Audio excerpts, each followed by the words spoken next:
नमस्कार, मैं प्रिया और आप देख रहे हैं बिहार न्यूज। बिहार में गांव की सरकार को बनाने की कवायद अपने अंतिम पड़ाव पर है। 10वें चरण का मतदान कल यानी कि बुधवार को संपन्न होना है।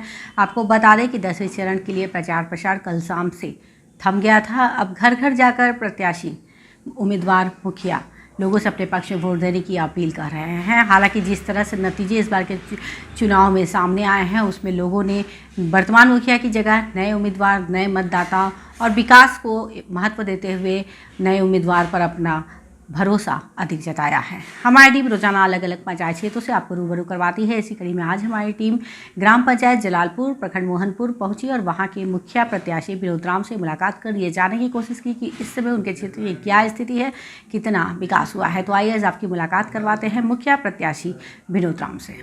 विनोद जी नमस्कार। जी नमस्कार। बहुत बहुत स्वागत है विनोद जी बिहार न्यूज में। जी आपका भी मैडम। विनोद जी बताएं हमारे दर्शकों को क्या स्थिति है आपके क्षेत्र की, कितना विकास हुआ है आपके पंचायत का? हमारे पंचायत का विकास अभी लगभग नहीं हो पाया है। जी जी इससे भूतपूर्व मुखिया थे रवि रंजन पासवान जी, अभी जी। बहुत कार्य को अधूरा छोड़ चुके हैं। जी इसलिए मेरा रुझान है कि मैं अपनी पंचायत का पूर्ण विकास करूं, जो भी अधूरा पड़ा हुआ है मैं। जी और जल, अभी बाढ़ क्षेत्र इलाका है मेरा पंचायत, जी तो जल जमाव की इतनी समस्या थी जो मैं अपने इस 2021 वाला बाढ़ वाला में वर्षा का पानी अलग हमारे गांव को क्षति किया। जी हमारे पंचायत में किसान लोगों को बहुत सारे फसल का क्षति का नुकसान हुआ और ज़्यादातर महिलाओं लोग को जी जो शौचालय के जो अधूरा कार्य पड़ा हुआ था, जी जो हमारे पंचायत में जो स्वच्छता अभियान के तहत जो भी यहाँ पर मिलने वाला था अनुदान राशि, उसमें से समझिए तो 20,000 कमीशन की बात किया जाता था हमेशा।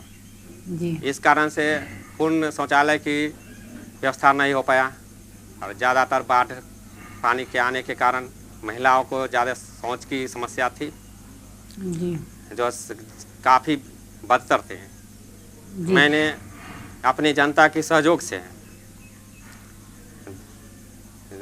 नल जो पंपिंग सेट थे मोटर के द्वारा मैंने आग्रह किया विधायक जी से, जी जो बिजली का जो है जो हमारे क्षेत्र के पानी निकलना है, आपने कुछ मुफ्त हमारे बिजली का मुहैया करा दीजिए। वो बोले जो ठीक है, आपका हम पानी निकलवाने का मुफ्त हम बिजली विभाग से हम बात करते हैं, आप जितना मोटर लगवाना है आप लगवा करके पानी निकलवा दीजिए। मैंने अपनी जनता को बीच में प्रस्ताव रखा, जनता ने सहयोग किया और सहयोग के साथ से मैंने अपने पूरे गांव का पानी पंपिंग सेट और मोटर के द्वारा पानी अपने चौर में निकासी करवाए, जिसके कारण अभी फ़िलहाल सिंचाई का शुरुआत कर दिया गया है किसान।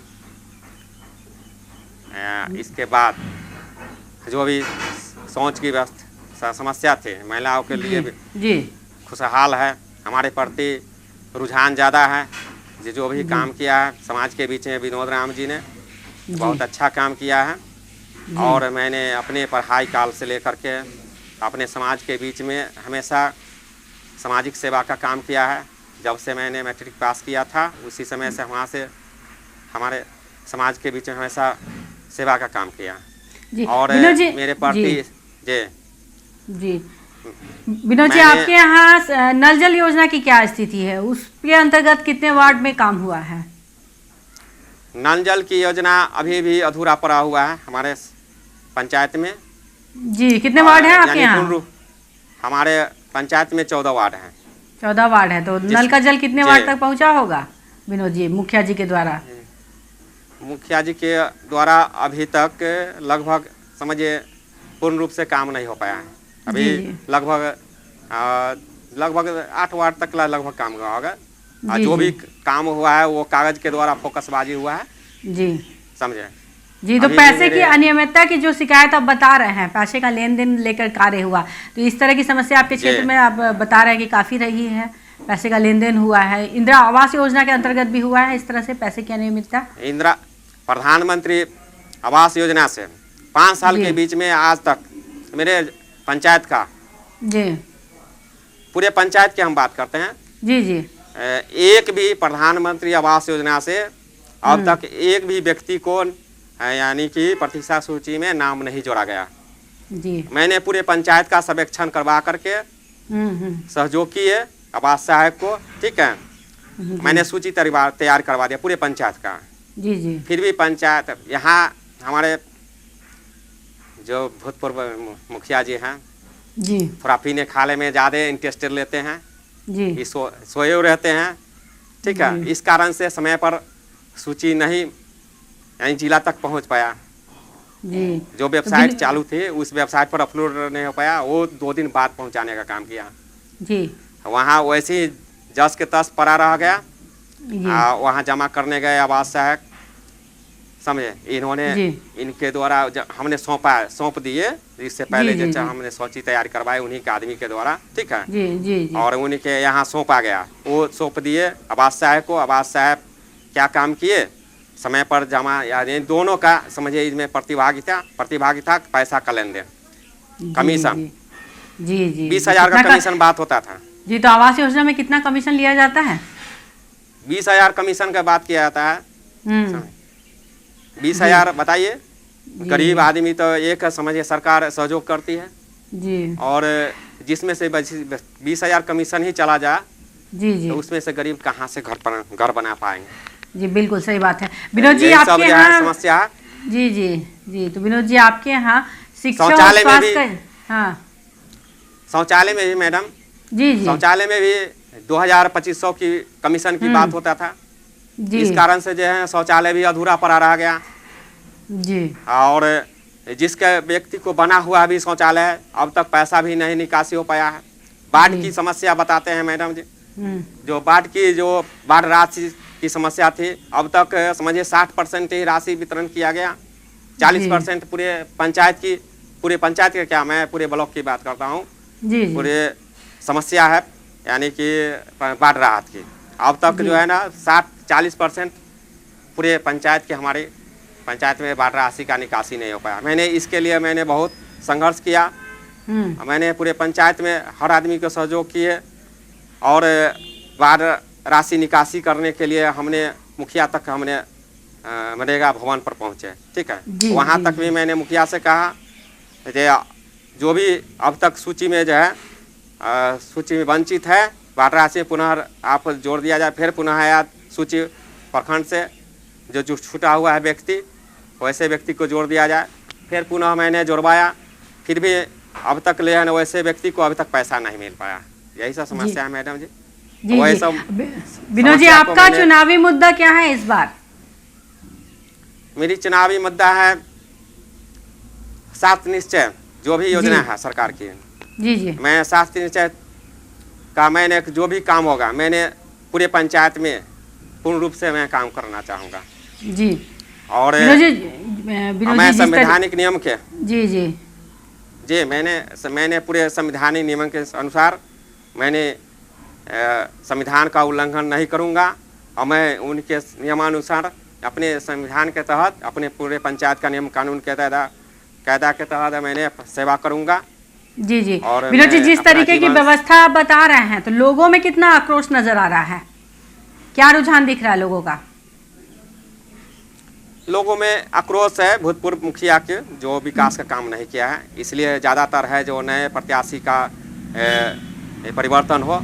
दुनिया परिवर्तनशील है, इसीलिए परिवर्तन होना जरूरी है। मैंने अपने गए पूरे पंचायत में भ्रमण किया, पंचायत का निर्णय लिया, तो जो भी शिकायत बताया भूतपूर्व मुखिया के बारे में बताया। जी जी। तो मुखिया जी, पूर्व मुखिया जो हैं क्षेत्र में लोगों के बीच जा रहे हैं कि नहीं जा रहे हैं? तो लोगों का आक्रोश तो उनको झेलना पड़ रहा होगा जी। मुखिया जी आपके क्षेत्र में तो जा रहे होंगे, मुखिया जी क्षेत्र में जाते होंगे, तो लोगों का आक्रोश झेलना पड़ रहा होगा फिर इस बार उनको। हाँ जी, इस बार जो है ना पूर्ण रूप से आक्रोश है उनके प्रति जी, और वो लोग धुतकार रहे हैं कि नहीं, मैंने आपको वोट नहीं करूँगा जी। अच्छा, आपके यहाँ आम सभा होती है या नहीं विनोद जी? पंचायत चुनाव में जी नहीं, इस बार ऐसे पंचायत आम सभा होती है, ग्राम सभा आपके यहाँ कि नहीं? जी नहीं मैडम, एक पंचायत चुनाव में आम सभा का मेरे अलाउ नहीं दिया गया है। जी ऐसे ऐसे ऐसे मुखिया जी करवाते हैं क्षेत्र में अपने आम सभा या ग्राम सभा का व्यवस्था करवाते हैं कि नहीं करवाते हैं? ये चुनाव से पहले जी जी जी वो है बिहार सरकार भवन, समझे? जी तो हाँ, ऐसे अपने आदमी के द्वारा सूचना देते थे, समझे? जी जी और सूचना देते थे, लेकिन पूर्ण रूप से सहयोग भी नहीं करते थे। अपने जी। आपके पूरे पंचायत में नहीं दौरा करते थे, समझे?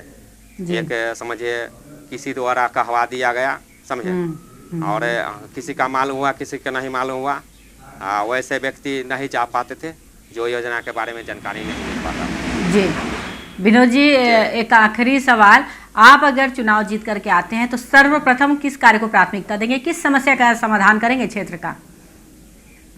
जी मैडम, पहले मैंने बिजली का मैं पहले पूर्ण रूप से जो हमारे पंचायत में अब तक किसी भी ऐसे बिजली का काम ऐसे अभी कुछ भी अधूरा पड़ा हुआ है, मैं उसका पूरा काम करूंगा और पूरे पंचायत में लाइट लगवाने का काम करूंगा। जी हर वार्ड स्तर तक। और मैं नल जल योजना की जो भी कार्य अधूरा है उसको मैं पूरा करूंगा। और सबसे पड़ती है पाठ वाली समस्या, जो मैं उससे साथ में मैं अपने खुद समझिए भर जांग भर छाती पानी हेलकर मैंने अपने घर पाठ इलाका क्षेत्र में रोड पर पार करता था, और इस मैंने झेले हुए हैं। इस चीज़ को मैंने जल निकासी का मैंने पूर्ण काम करूंगा, और जो ताकि मेरे जनता के बीच में समस्या जो है किसान के प्रति समस्या है, जो बार बार जो है ना फसल नुकसान होते हैं, वो लोग को मैंने समस्या को निदान करूंगा। और जो माता और बहनें हैं, जो शौचालय का जो कमी है, जो 40% बचा हुआ है काम, मैंने किसी भी जो घूस का जो समस्या है वो मैंने बंद करवाऊंगा, और वैसे व्यक्ति को शिकंजा कसवाऊंगा। और मैं शौचालय का जो भी काम पर अधूरा है मैं उसका पूरा करूंगा। और मैंने प्रधानमंत्री आवास जो सूची में जो शामिल नहीं है, मैं पूरे पंचायत का सभी वर्गों के व्यक्ति के लिए मैंने जोड़वाने का मैं काम करूँगा। और मैंने जो शिक्षा में है, जो शिक्षा में बदतर हाल है जी पंचायत में, ऐसे मेरे पंचायत में 7 विद्यालय हैं। एक है उत्क्रमित मध्य विद्यालय, एक उत्क्रमित हो गया है हाई स्कूल। तो मैंने उस शिक्षा व्यवस्था में सभी आदमी के लिए मैं पूर्ण देखरेख में मैं काम करूंगा।